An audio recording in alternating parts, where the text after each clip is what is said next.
സംസ്ഥാനത്ത് സഹകരണ ബാങ്കുകൾ ഇന്നും നാളെയും പ്രവർത്തിക്കും. പൊതുപണിമുടക്കും അവധി ഉൾപ്പെടെയുള്ളവ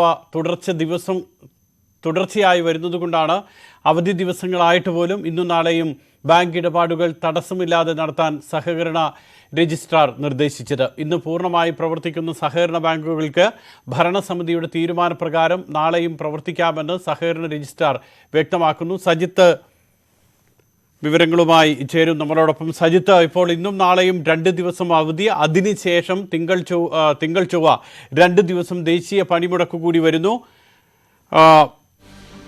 സജിത്ത് വിവരങ്ങളുമായി ചേരുന്നുണ്ട്. സജിത്ത്, അങ്ങനെയാണ്, കാരണം പിന്നീട് 2 ദിവസം പൊതുപണിമുടക്ക് കൂടി വരുന്നു, അതോടൊപ്പം സാമ്പത്തിക വർഷത്തിന്റെ അവസാനം കൂടിയാണ്. എന്താണ് സഹകരണ രജിസ്ട്രാർ വ്യക്തമാക്കുന്നത്? തുടർച്ചയായ 4 ദിവസങ്ങൾ ബാങ്കുകൾ അടച്ചിടേണ്ട സാഹചര്യം വരുന്നു എന്നതാണ് ഇപ്പോഴത്തെ ഈ തീരുമാനത്തിന് സഹകരണ വകുപ്പിനെ പ്രേരിപ്പിച്ചിരിക്കുന്നത്. പ്രത്യേകിച്ച് സാമ്പത്തിക വർഷ അവസാന നാളുകളാണ്.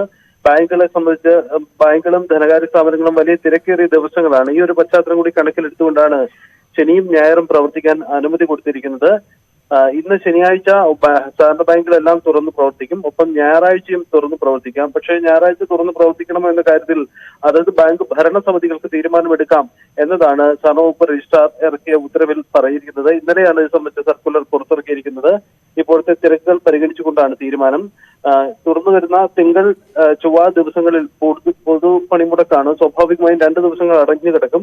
ഇത് കണക്കിലെടുത്തുകൊണ്ടാണ് 2 ദിവസം തുറന്നു പ്രവർത്തിക്കാൻ അനുമതി നൽകുന്നത്. റൈറ്റ്, ടി ജി സജിത്താണ് വിവരങ്ങൾ നൽകിയത്. ഏതായാലും ആളുകൾക്ക് എല്ലാവർക്കും ഇടപാടുകാർക്കും എല്ലാം തന്നെ ആശ്വാസം നൽകുന്ന തീരുമാനമാണ് ഉണ്ടായിട്ടുള്ളത്. ഇന്നും നാളെയും സഹകരണ ബാങ്കുകൾ പ്രവർത്തിക്കും.